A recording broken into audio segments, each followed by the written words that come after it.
national development agendas where all of us have reached a consensus of the vision, and all of us are committed, in spite of political participation, to go on that journey together. Now, once you don't have that, just imagine under PDP governed Nigeria from 1999 to 2015 as a ruling party. Not as the ruling party, under that ruling party, we had the Vision 2020. Under the ruling party, the government after that pursued a 7-point agenda that started moving away from the Vision 2020. Under that government, the vice president of the cabinet where the president died, as soon as the president died, moved from the 7-point agenda to transformation agenda. And so, the inability to prosecute our consensus around what is development in Nigeria, how do you deliver it, where does it go, is a problem. So, you then come to targets like double-digit growth. We've said double-digit growth since 1999. Actually, since 1995, when Vision 2010 was created. Oh, reduce poverty. Oh, we've said that since 1995, when Vision 2010 was there. You say industrialization. One of the 5 principles of economic reform agenda agreed between NESG and government in 1994 was industrialization. Industrialization, infrastructurization, education, and privatization in 1993. So the point is, we reach this consensus. We agree it's a great idea. Then we leave the room for a political elite that does not agree that it's a great idea to execute it. And so you unblock, you derail every 4 years or 8 years as a case. When it comes to execution, I said earlier on, I talked about I said some pastors told me that it's an evil spirit.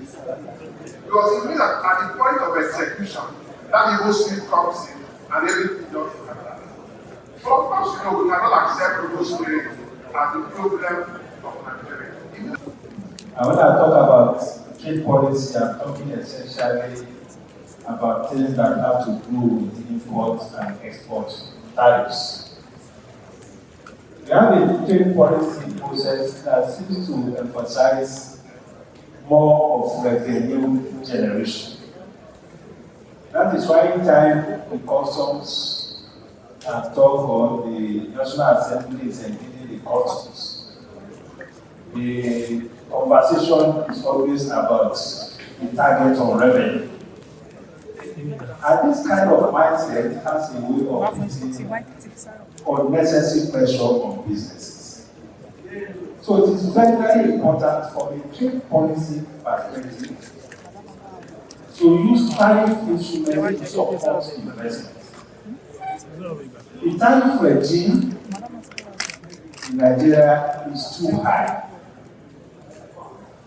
Even for sectors where we don't have capacity for raw materials, for inputs, it's something on which we need to engage very, very seriously with the administration. So that we see a situation where we de-emphasize this revenue generation mindset on investment.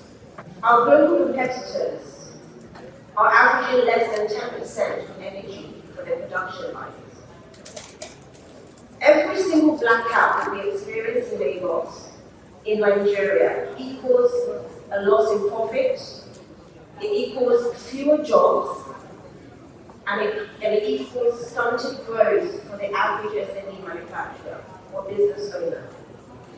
My personal experience with this has been high cost of diesel. I'm sure you can hear from my accent, I didn't grow up in Nigeria.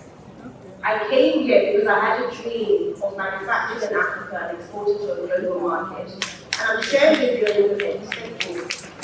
I'm sharing with you a little bit because that experience so far has been distracted by incredibly high power resources that I have to enjoy every single day. From diesel expenditures to wastage. The average Nigerian SME knows about 25 to 45% waste factor in their production lines. For me, that is incredibly scary as a young manufacturer.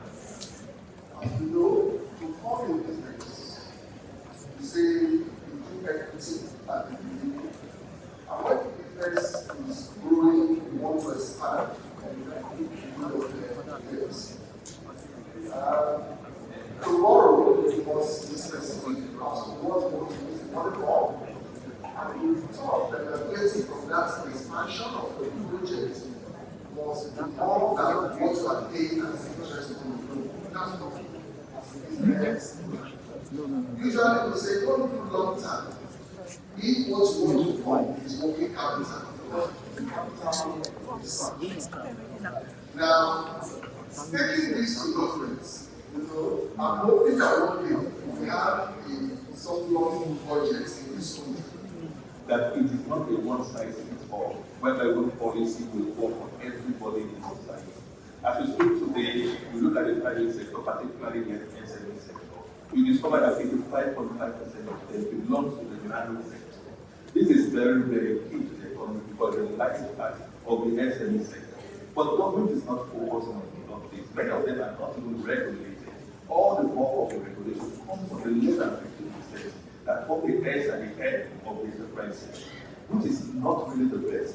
If we really want to grow the economy and we really focus on this nano sector, it will be difficult for us to be able to build them, and have small, medium-sized enterprises that will be able to grow the economy. For us, it's not just about coming up with policies. We also want to have government to listen to us. We want them to support us. We want them to join hands with us in making their policies. Without that, the story will always continue.